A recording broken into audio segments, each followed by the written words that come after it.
the Chase Thomas Podcast, for people who have nothing but time to kill.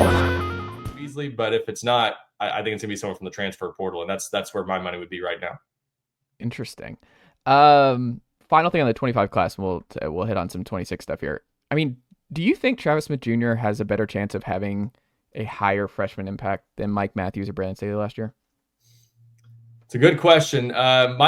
Might have to by necessity. I think that's one part of this is even if Tennessee goes to the transfer portal, which I think they would like to, and adds another receiver after spring practice, are they going to get somebody good that's gonna really improve the situation there, or is it going to be another guy who's sort of competing with Travis Smith for a job in the rotation? So we'll see. It's going to depend on who's out there. Obviously, sometimes there are starter quality players in the portal in the spring. Sometimes there are not at every position. So can they find someone that can really come in and make a difference? If they can, that makes it harder for Travis Smith. But even with another body in there, I think Travis Smith just projects as the kind of guy that you might need as a number 5 receiver or something this year at worst. So we'll see where Amari Jefferson fits in. He's sort of a wild card in that whole equation to me. He could be a starter. He could be a rotational guy. He could be a guy who needs a year. We don't really know since we didn't see him play at all at Alabama. It's hard to say. But I think he's got enough talent that he could easily be on the field in some capacity. So we'll see about him. But Travis Smith, an outside guy, Amari Jefferson could easily be in the slot.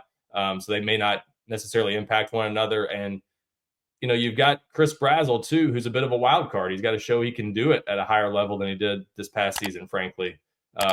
And Travis Smith's a talented guy, and he's the type of guy Tennessee needs to have a more concerted effort to get on the field early. As we saw with Mike Matthews nearly entering the transfer portal himself, you can't just assume these guys are going to wait around 2 or 3 years anymore and see how it plays out. If you don't play a guy like Travis Smith as much as he thinks he should play year one, it could be a problem. So I think there's a desire to get more young talent on the field. In this case, there's a need maybe, and he is a talented guy that I think, not a burner, but just a good football player, can go up and get it over, tall, long. There's a lot to like about his skill set and good speed too, just not 4.3 or whatever. So a lot you can do with a guy like that at wide receiver. I just think that's someone that if he can get settled in, learn the offense quickly enough, and Radarius Jackson, for that matter, some people might be sleeping on him. He's a little more raw to me. So Travis Smith is more college ready, I think. And that's why you would project him as maybe that 5th guy if you need someone else in the rotation. But even Radarius Jackson, I wouldn't rule out he could play some this year. But Travis Smith, I think he just might be needed to play more than Mike Matthews played this past season. So I would say, if I had to guess right now, yeah, he probably does play more than Mike Matthews and makes a little bit bigger impact. But is it 200 yards? Is it 100 yards? We'll see. But Mike Matthews had 90? So it wouldn't take a whole lot to top his production from last year. I also think he has you haven't really seen anybody who has the Cedric Tillman skill set. And I think that's Travis Smith. Like, they haven't had a boundary guy with his size and length to go up and get it, because he's not a burner. Like, it's just, he's not going to be that kind of guy at this level, I don't think, with his speed. But I do think he's someone that Tennessee has very much missed. And they thought they were going to get that probably a little bit more with Chris Brazzell last year. And Brazzell has to look behind him, because I think Smith is, like, he's coming in with a frame and a pedigree coming out of Westlake where I would not be surprised if Travis Smith Jr. out snaps where Mike Matthews was a year ago. And I also think it's just, he has a skill set and a frame that Tennessee has not had. And I think it's worth exploring to get him on the field and see if he can make some contested catches and see how he does one-on-one. Because I think he's just a different kind of guy, and it's asking a lot of a true freshman. But I do think Travis Smith is a type of receiver that Tennessee has sorely missed the last couple of years. And I don't know. Maybe I'm crazy, but Ryan, I'm higher on Travis than I am probably Braylon, Mike, or any of the current young receivers. If I had to bet on one who's the best fit and the best potential right now, I feel like it's Travis Smith. I feel like he has the safest floor to me.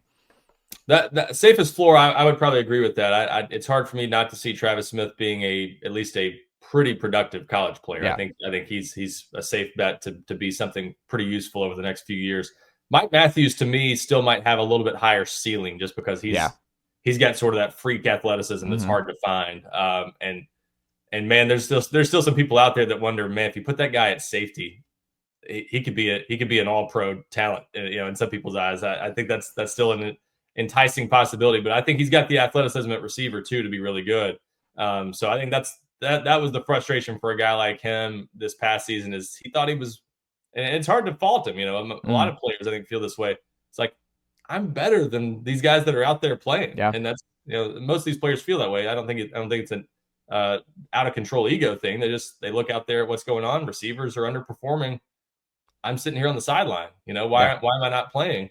And I think he is that kind of talent that could be a real difference maker. So he could have that kind of year that he ends up being Tennessee's leading receiver or something this year, and we're talking about him as a big NFL draft prospect in a couple of years. But he's got to show it. Yeah, he's still a wild card for now. So yeah, I think Travis Smith is a pretty safe bet to be, like you said, maybe he's a Cedric Tillman type. He's certainly got the frame to grow into that for sure. So I wouldn't doubt at all that he ends up being that 215, 220 kind of guy that can out physical you for a ball in tight coverage and go up and get it. He can do a lot of things. So I like his potential, and certainly think he's going to play a lot of football for Tennessee.